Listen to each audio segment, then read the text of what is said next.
Now in the book, we skipped over the chant because we're not into that, okay? We just follow the Most High.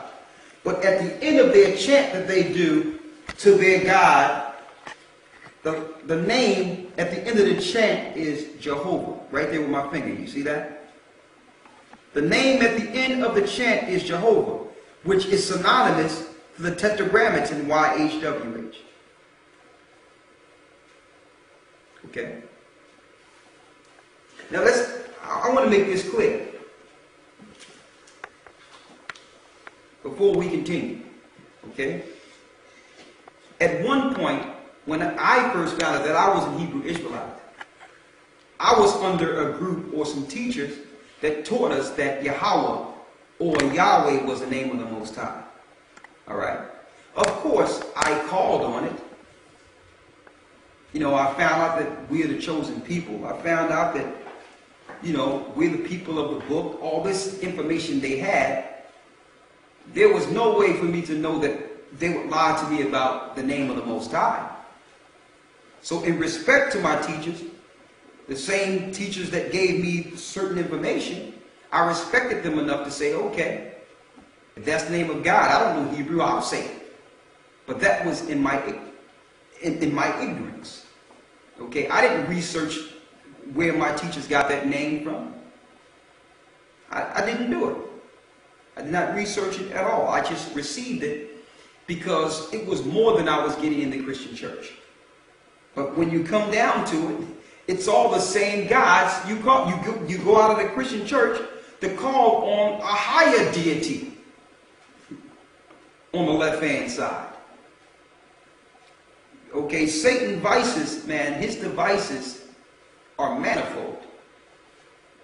You would jump out of the pot into the frying pan. So I wasn't exempt.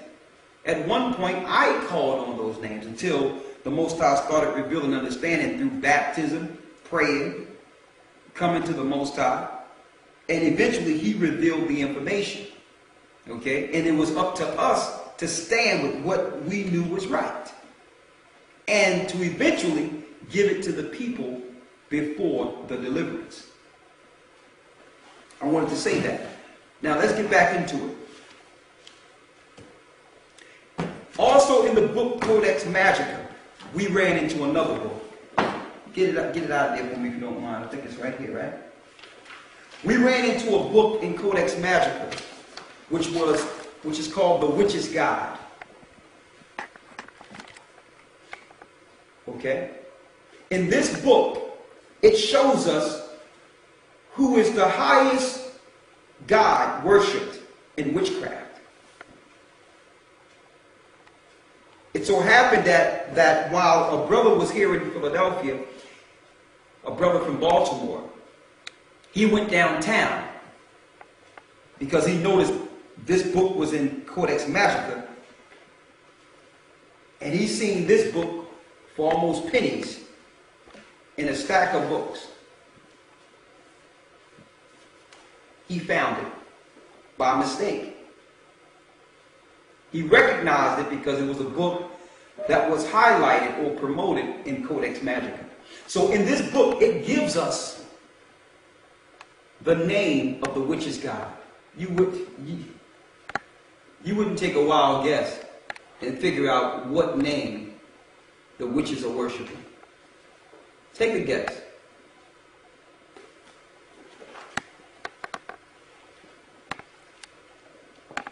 What's the page number on that? Okay. Thank you.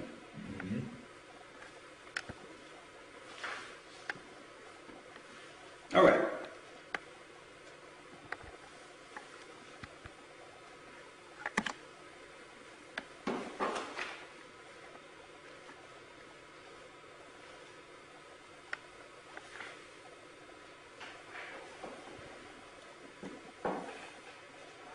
I need you to read Yahweh here for me.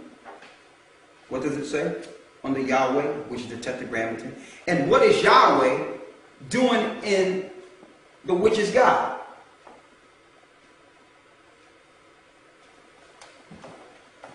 Read it for me here. Muhammad regarded. Yahweh Muhammad regarded the Jewish and Christian God as being Allah's will. As being what? As being, Muhammad regarded the Jewish and Christian God as being Allah. As being Allah.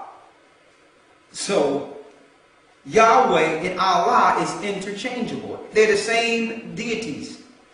That's the reason the Jewish people and the Arabs are fighting for the same territory and worshiping at the same wall. Okay? They're dealing with the same God. Because Satan has set up his temple over in Israel.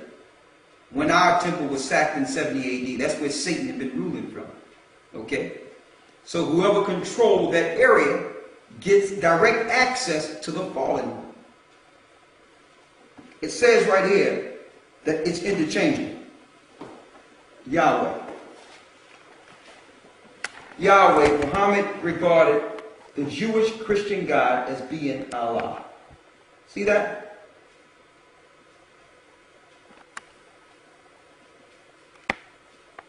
Now this book, look, this is the book for witches. Brothers and sisters, you have to wake up. The Most High gave us His name. We really have to wake up. Now after we do this, we can throw this stuff away. I'll tell you the truth. It does us no good. We went into it because we know that the Most High say that the people that are ruling are the synagogue of Satan. They're sorcerers. They're Kabbalists. So we had to go into this information to show you who God you're really following. And it won't be the first time, Israel. We fell to these gods in the Old Testament.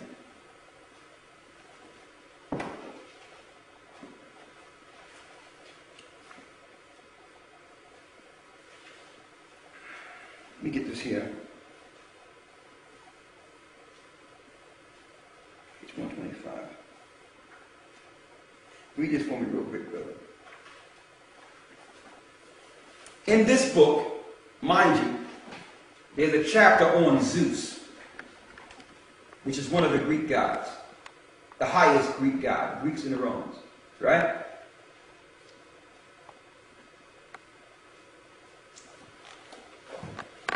Now, let me just show you a few pictures in here.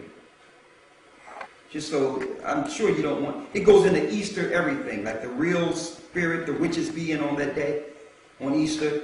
It goes into what they really be doing on so-called Christmas. And see,